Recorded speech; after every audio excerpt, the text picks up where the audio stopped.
का घूंघट पार्ट 5। अब तक हमने देखा कि पंचायत के फैसले के अनुसार घर की सारी औरतें खंडहर में रह रही हैं। अब देविका के सामने सबसे बड़ी चुनौती ये है कि घर की औरतों को आत्मनिर्भर कैसे बनाया जाए। देविका ये सब सोच ही रही थी कि तभी उसकी नज़र मिट्टी के बर्तनों पर गई। अरे, ये इतने सुंदर सुंदर मिट्टी के बर्तन किसने बनाए हैं? ये बर्तन तो माँ जी और चाची जी ने बनाए हैं। अरे वाह, इतने सुंदर बर्तन तो मैंने आज तक नहीं देखे। माँ जी, चाची जी, आपने ये कहाँ से सीखा? अरे बहू, ये तो हम बचपन से बनाते आ रहे हैं। ये स्टील, पीतल और कांच के बर्तन तो अब चले हैं। पहले तो मिट्टी के बर्तन में ही लोग खाना खाते थे। ठीक है, तो हम दोबारा से मिट्टी के बर्तनों में लोगों को खाना खाना सिखाएंगे। वीना दीदी और सुजाता भाभी, आप दोनों बताओ, आप दोनों को क्या क्या आता है? मुझे तो खाना अच्छा बनाना आता है। बस खाना बनाने के अलावा मैंने कभी कुछ किया ही नहीं। और वीना दीदी, आप बताओ, आपको क्या क्या आता है? पता नहीं, मैंने बचपन से यही सुना है कि लड़कियों को ये नहीं करना चाहिए, लड़कियों को वो नहीं करना चाहिए, इसलिए मैंने कभी कुछ किया ही नहीं। देविका, वीना को सिलाई, कढ़ाई और बुनाई बहुत अच्छी आती है। हाँ, आती तो है लेकिन बहुत अच्छी नहीं। बहुत अच्छी भी आ जाएगी। अब देविका और बाकी सभी औरतें गांव में सबके घर जाती हैं और गांव की सभी औरतों से मिलकर कहती हैं, भाभी जी, अगर आपको अपने या अपने घर वालों के लिए कपड़े सिलवाने हो तो आप मुझसे ही सिलवाना। बहन जी, मिट्टी का चूल्हा, बर्तन या मटका बनवाना हो तो मुझसे ही बनवाना। मैं और विमला दीदी आपके घर के सारे बर्तन बना देंगे। भाभी, आप कभी किसी काम में व्यस्त हो और खाना ना बना पाओ ना, तो आप मुझे बता देना, मैं आपके घर के लिए खाना बना दूंगी। वो क्या है ना, आप तो सारा दिन खेतों में काम करती हो और कभी कभी खाना भी नहीं बना पाती होंगी, इसलिए। इस तरह घर की औरतें जी जान से अपने अपने कामों में लग जाती है। धीरे धीरे उनका काम बढ़ जाता है और वो अपने खंडहर को ठीक करने में लग जाती हैं। वहीं दूसरी ओर घर के सारे आदमी घर का काम संभाल नहीं पा रहे थे। अरे भाई कल्याण, चाय तो पिला दे, जमाना हो गया अच्छी चाय पिए हुए। आप भी ना घर के दामाद से क्या क्या काम करवाते हैं। अभी लाता हूँ चाय। कल्याण, तुम दामाद नहीं बेटे हो, इसलिए इस घर के सुख दुख, घर के काम और बाहर के कामों में तुम्हारा सहयोग तो होना ही चाहिए ना। इतने में कल्याण चाय बनाकर ले आता है। जैसे ही सचिन चाय पीता है तो उसके मुंह से चाय निकल जाती है। जीजा जी, ये क्या बनाया है, इतनी कड़वी चाय? इससे अच्छा तो करेले का जूस होता है। देख सचिन भाई, मैं तो ऐसी ही चाय बनाता हूँ, पीनी है तो पी, नहीं पीनी है तो अपने आप बना ले। मैं खाना बनाने जा रहा हूँ और अकेला नहीं बना सकता, आप में से कोई मेरी मदद करो। सचिन मेरी चाय की बुराई कर रहे थे ना, तुम जाओ अब खाना बनाओ। सचिन और मोहन दोनों खाना बनाने में लग जाते हैं। मोहन भिंडी काटकर कढ़ाई में छोड़ देता है और उसमें पानी डाल देता है। आपने भिंडी में पानी क्यों डाला? शायद पानी नहीं डलता, पता नहीं, लेकिन माँ ने कभी भिंडी में पानी नहीं डाला था। लेकिन बिना पानी के भिंडी बनेगी कैसे, मतलब गलेगी कैसे? बिना पानी के बनाएंगे तो चिपक नहीं जाएगी कढ़ाई से? पता नहीं, चलो देखते हैं कैसे बनती है भिंडी। भैया, कितने दिन हो गए ना अच्छा खाना खाए हुए। खाना तो सुजाता बनाती है, इतना मज़ेदार खाना कोई और बना ही नहीं पाता। सचिन और मोहन खाना तैयार करके ले आए। सभी आदमी खाना खाने लगे।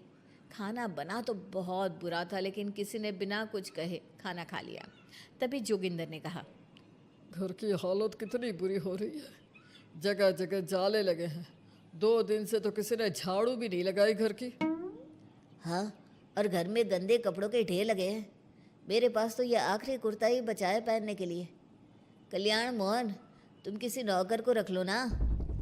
हमने एक दो लोगों से बात की थी नौकर के लिए, लेकिन कोई घर में काम करने के लिए तैयार ही नहीं है। गांव के सभी लोग खेतों में ही मजदूरी कर रहे हैं। घर के सभी आदमी घर के काम में लगे रहते हैं, तो वो अपने खेतों पर भी ध्यान नहीं दे पाते और उन्हें हर महीने आर्थिक रूप से नुकसान उठाना पड़ता है। धीरे धीरे उनके घर की हालत खराब होने लगती है। एक दिन कल्याण सबसे कहता है, घर को तो औरत ही संभाल सकती है, हमारे बस का नहीं है घर संभालना। हमें किसी तरह से उस सब को वापस इस घर में लाना ही होगा। अरे कल्याण बेटा, पंचायत का फैसला था कि औरतें हमसे माफ़ी मांगे, लेकिन उन्होंने माफ़ी नहीं मांगी। अब हम उन्हें बुलाने गए तो उल्टा हमें ही अपनी अपनी पत्नियों से माफ़ी मांगनी पड़ेगी। हमें कोई ऐसा रास्ता निकालना होगा कि वो मजबूर हो जाए हमारे पास आने के लिए। बापू, उन सभी ने अपने अपने काम शुरू कर दिए हैं, क्यों ना हम सबके काम में नुकसान कर दे, इससे वो मजबूर हो जाएंगे हमारे पास आने के लिए। भैया, ये कैसी बात कर रहे हो? इससे वो मजबूर नहीं होंगी बल्कि और भी ज़्यादा गुस्सा हो जाएंगी। मैं तो बोल रहा हूँ शराफत से जाकर माफ़ी मांग लेते हैं। मुझे यकीन है कोई माफ़ करे ना करे, माँ तो ज़रूर हमें माफ़ कर देंगी। नहीं सचिन, अगर हमने माफ़ी मांगी तो ये सारी औरतें हमारे सर पर चढ़कर नाचेंगी। हमें इनके सामने छोटा नहीं होना है। मोहन, कल्याण, तुम दोनों आज से ही काम शुरू कर दो। बस फिर क्या था, घर के सभी आदमी लग गए काम पर। मोहन और कल्याण रात को खंडहर में पहुंचे और उन्होंने सारे मिट्टी के बर्तन तोड़ दिए। उसके बाद वीना ने जो कपड़े तैयार करके रखे थे वो सारे कपड़े उन्होंने फाड़ दिए। सुबह जब घर की औरतों ने ये सब देखा तो परेशान हो गई। अरे, ये सारे बर्तन किसने तोड़ दिए? माँ, किसी ने मेरे सिले हुए कपड़े ही फाड़ दिए। ये हरकत कौन कर सकता है? और कौन करेगा भाभी, ये सब उन आदमियों की हरकत है। जब किसी तरह से हमें झुका नहीं पाए तो हमारे काम बिगाड़कर हमें परेशान कर रहे हैं। सभी औरतें दुगनी तेजी से काम में लग गई। उन्होंने दिन रात मेहनत की और उस खंडहर को महल की तरह बना दिया। उनके काम की तारीफ सुनकर दूर दूर के गांव से लोग आने लगे और उनसे अपना काम करवाने लगे। एक दिन सभी औरतें बैठकर खाना खा रही थी, तभी विमला ने देविका से कहा, देविका, हम कभी सोच भी नहीं सकते थे कि हम अपनी मेहनत से अपने लिए इतना बड़ा और इतना अच्छा घर बना लेंगे। देविका बहू, आज हमें इस बात का एहसास हो रहा है कि हम तो सिर्फ सांस ले रहे थे, जीना तो हमें तुमने सिखाया है। मुझे तो अब भी यकीन नहीं हो रहा कि मेरे पति की पहचान के अलावा भी मेरी कोई पहचान है। गांव के सब लोग मुझे सिर्फ मोहन की पत्नी के रूप में जानते थे, लेकिन अब सारा गांव मुझे जानता है। देविका, मैं कुछ ही दिन में इस गांव में एक अच्छा सा होटल खोल लूँगी। और मैं एक बुटीक खोलूँगी। मैं यहाँ गांव की लड़कियों के लिए एक स्कूल खोलना चाहती हूँ, यही मेरा सपना है। सभी औरतें खाना खाकर सो जाती है। रात बहुत ज़्यादा हो गई है, लेकिन देविका को नींद नहीं आ रही थी। तभी उसे किसी के कदमों की आवाज़ सुनाई दी। पहले तो देविका थोड़ी डर गई, लेकिन उसने हिम्मत करके उठकर देखा तो उसके सामने सचिन खड़ा था। सचिन, तुम यहाँ क्या कर रहे हो? कहीं तुम मेरा कोई नुकसान तो करने नहीं आए? मेरे पास तो किताबों के अलावा कुछ नहीं है, फाड़ना चाहो तो फाड़ सकते हो। देविका, मैं तुम्हारा कोई नुकसान करने नहीं आया हूँ, बस तुमसे माफ़ी मांगने आया हूँ। क्या? रात के अंधेरे में चोरों की तरह तुम मुझसे माफ़ी मांगने आए हो? प्लीज़ देविका, माँ और चाची को समझाओ कि वो बापू और चाचा जी से माफ़ी मांग ले और तुम सबको लेकर घर आ जाए। सचिन, तुम भी तो अपने बापू और चाचा को अपने साथ ला सकते थे ना, और माँ और चाची से माफ़ी मंगवा सकते थे ना। प्लीज़ देविका, मुझे माफ़ कर दो और घर चलो। कैसे माफ़ कर दूँ सचिन? तुमने मुझे मरने के लिए छोड़ दिया। अगर माँ और चाची हिम्मत करके मुझे अस्पताल ना ले जाती तो आज मैं और मेरा बच्चा जिंदा ना होते।